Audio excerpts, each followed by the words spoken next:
Well, we had a great time on the radio this morning. We were on 102.5 The Game, Hunt Fish Talk Radio with Mike Ridings, and then we were joined by Julie Schuster, the Executive Director for the Tennessee Wildlife Resources Foundation.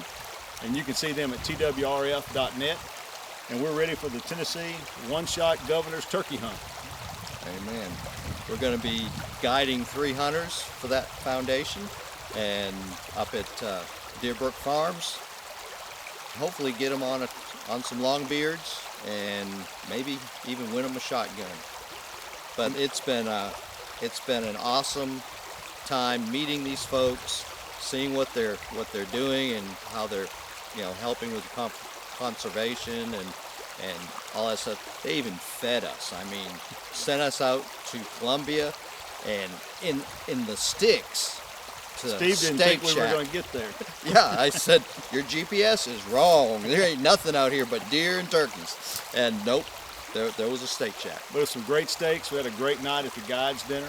But the TWRF is the funding arm of the TWRA, and they're there to raise extra funds to support some of the wildlife habitat restoration projects.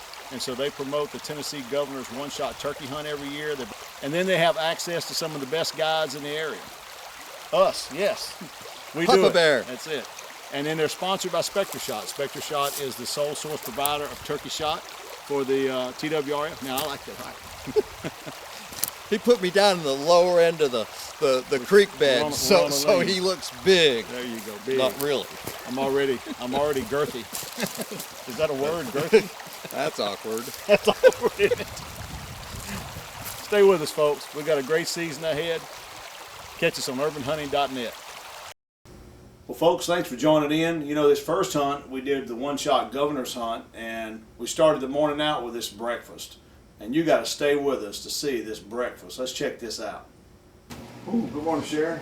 Good morning. The most important person in the world right now. So what do we have on the menu this morning? We have sausage bread and steak biscuits. You should see our camo plates that she set out for Camo us in the plates? other room. I do not have camel plate. Oh, look at that. Hey. I hope it doesn't rub off. My goodness. Yeah, it's Old Country Rose Old Country camo. Rose camo. There you go. Here's Brina, who we thought was going to be late because she stayed up so late. I didn't sleep. I was too excited. It was better than Christmas. Won't be able to get too far away after eating this meal. I know. Yeah. Island in the center, and I'll let you figure out how to bring it. So on your own. Did you use bacon in the oven? That's cream cheese in there, huh? Yeah. It's really good. That's maybe. Thank you, Sharon. Eaten it later. Yeah. Oh, I know. Any more? After breakfast, then we had 2 groups of hunters going out. So I took a group of hunters with a guide, and then Steve took a group of hunters with a guide. And let's let Steve tell you about his hunt. Beautiful property just outside the city of Franklin and pouring down rain. Just, I mean, Scott, it was miserable. And It was I know bad. you guys had more misery. We stayed soaking wet.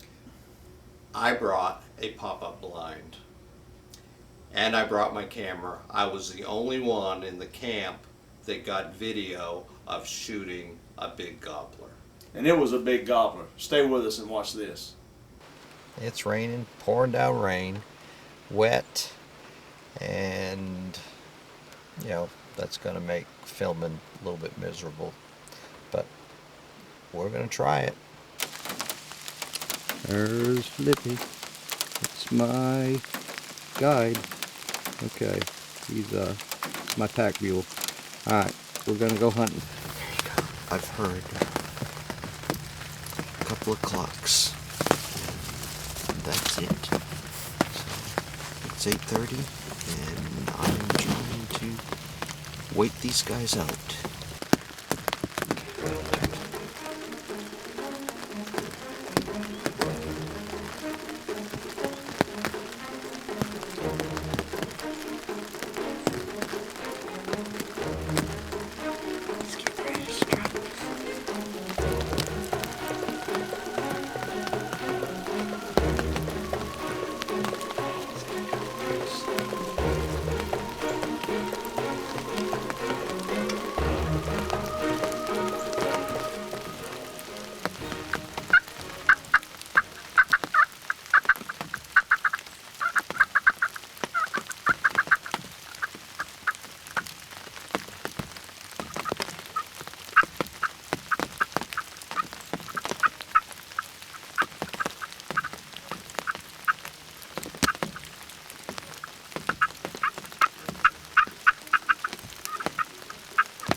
Got him.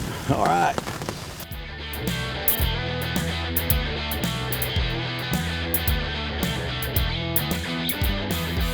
Hey man, that's a great shot right there.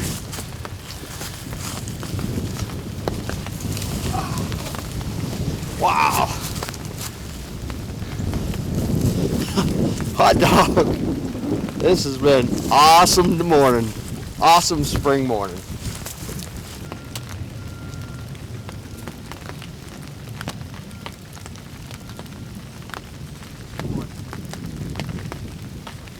That's a big bird right there, Steve. That's a big bird. Guys are awesome. Man, what a bird. And to be such a nasty morning this morning. Yes. It was the governor's one shot, turkey hunt. Shot him twice. Spring gobbler, pouring down rain. But I'm happy. We got it, a big gobbler.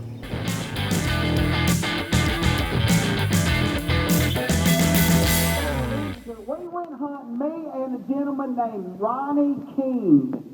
I had never met Ronnie King. We went turkey hunting. He got up this morning at 2 o'clock and set up decoys, had a blind set up. So we go out to the woods, y'all. As you know, raining, cold as it could be. So we're sitting there in the woods, and Ronnie starts doing this little squeaking sound, which I know now is called a yelp.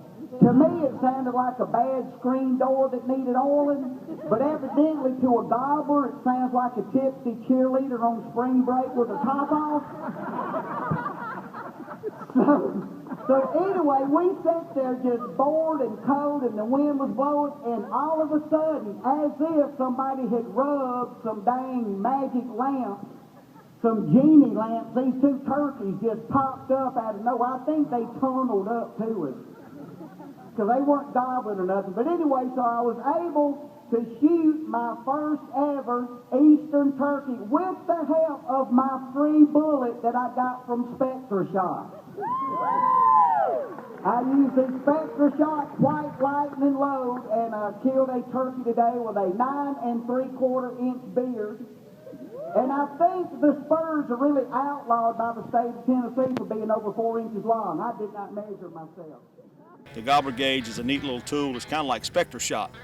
Instead of telling lies, you can actually show what's going on. And so the gobbler gauge measures the spurs as well as the beard. And what you do is you just push it in, detent it, and it measures 3/4 of an inch is the spur. So this is about a 2.5-year-old bird. You just take the gobbler gauge, depress it, and it gives you an exact measurement on every bird. On the beard, we get the turkey, and the cap opens on the gobbler gauge. It pops open and the tape comes out. Hold the tape at the base of the beard, and then run the beard out over the tape, and this bird has a 7.5 inch beard. You get your measurements in the field, and then it just folds right back up and closes right back up in. Well, I tell you what, Steve, you put the smack down on that gobbler. But folks, watch what's fixing to happen. I went on an urban hunt, and I took a personal camera buddy with a GoPro to film everything I do. I do a lot of crawling and a lot of walking. Stay with us right here and watch this hunt. Well, here we are this morning. We're pulling off a weekday hunt. I'm on a Percy Priest Wildlife Management area, getting ready to go turkey hunting, and it's a beautiful morning, man. I got in here a little late, but I was on purpose.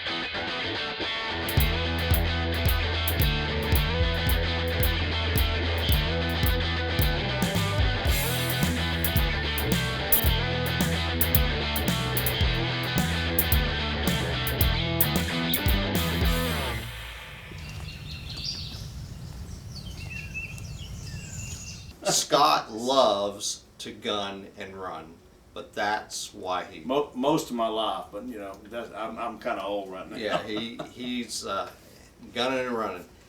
He wears me out, but he is working so hard. You've got to watch this. This is just, I love it.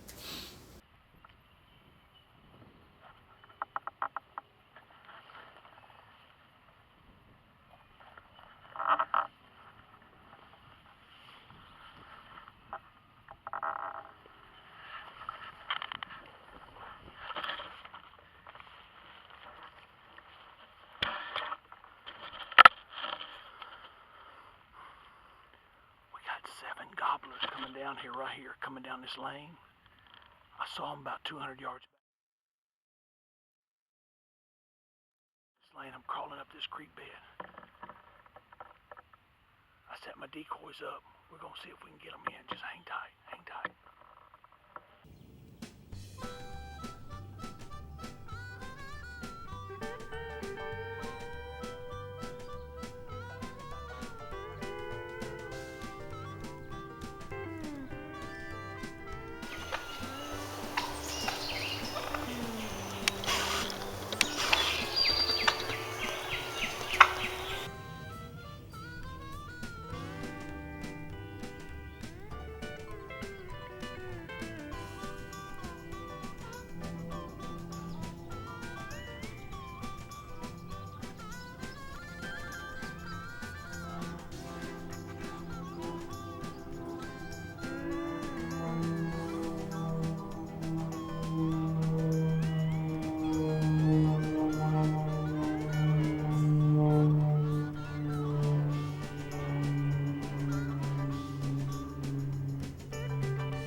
For the finest in wild turkey and waterfowl choke tubes, it's Indian Creek Shooting Systems.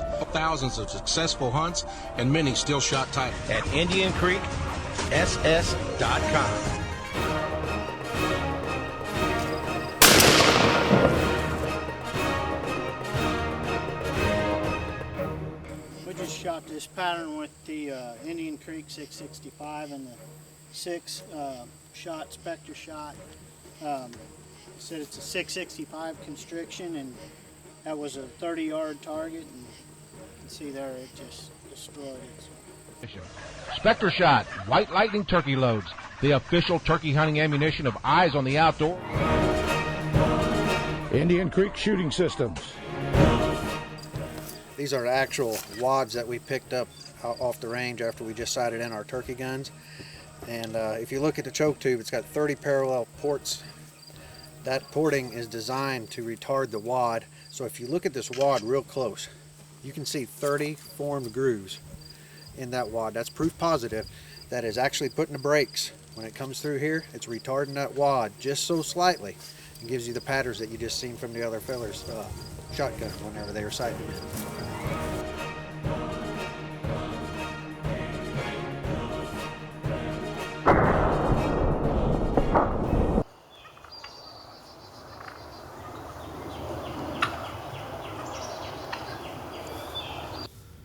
This is awesome. This is awesome.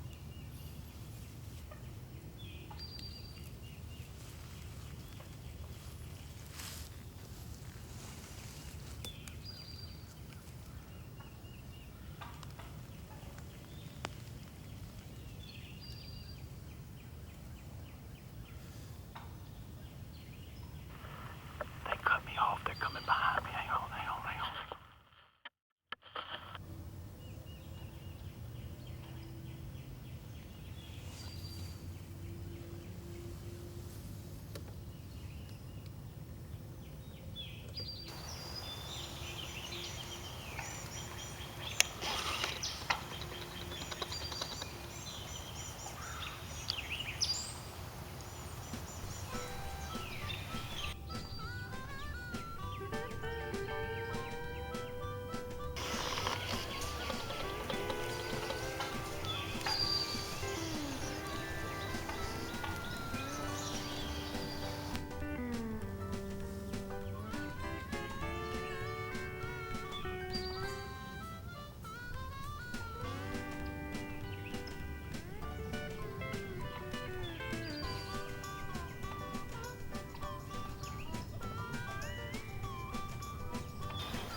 There he is. There he is right there.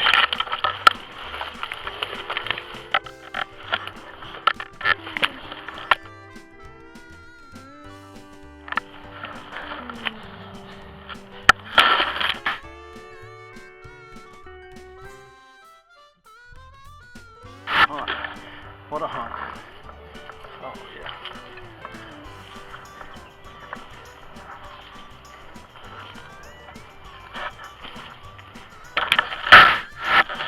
That's just your bird. He ain't big, but he's a gobbler. I put a hunt on him right here. Look here. See him right there? That's this year's bird. He's gonna be tasty. Yes, he is. White lightning. Put the hammer down on him, baby.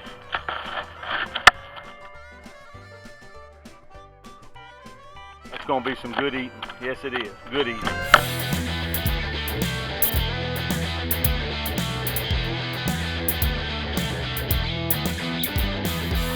That's not a huge bird, but I hunt. I love a trophy when I hunt.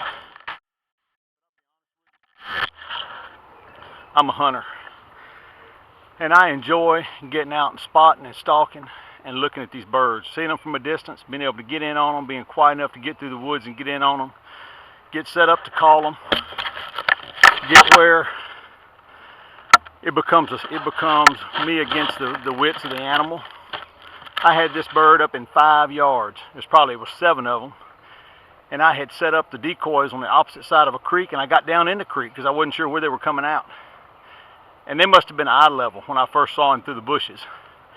And I saw that whole 7 birds was in there, and they were closing in less than 10 yards, and they knew something was up. They could see those decoys on the other side of the creek, and it was now or never. And so I just picked out the biggest red head I could find, and I smoked it with white lightning. Now I'm going to tell you what, this is the second bird I've killed with my grandfather's double barrel shotgun. It's a Stevens Model 12 gauge Stevens model, and I am so pumped and blessed to have this gun to hunt with, and to be able to carry on my grandfather's tradition of hunting and hunting with unique weapons is just awesome, and to do it in the urban environment is even better. Stay with us. We'll be right back with more from Urban Hunting.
You know, hunting in the city is all about access, and if you don't have access, then you just have no way to get after the animals. Because there's a lot of animals that live in the city, and so you know, you got all the suburbs, you got all the different windrows and tree breaks that they plant, and you know, it's all about forage material. I know shrubs are great forage material for white-tailed deer, grass for turkeys, plenty of insects. You know, just great environment, and wildlife has such a way of adapting to the environment.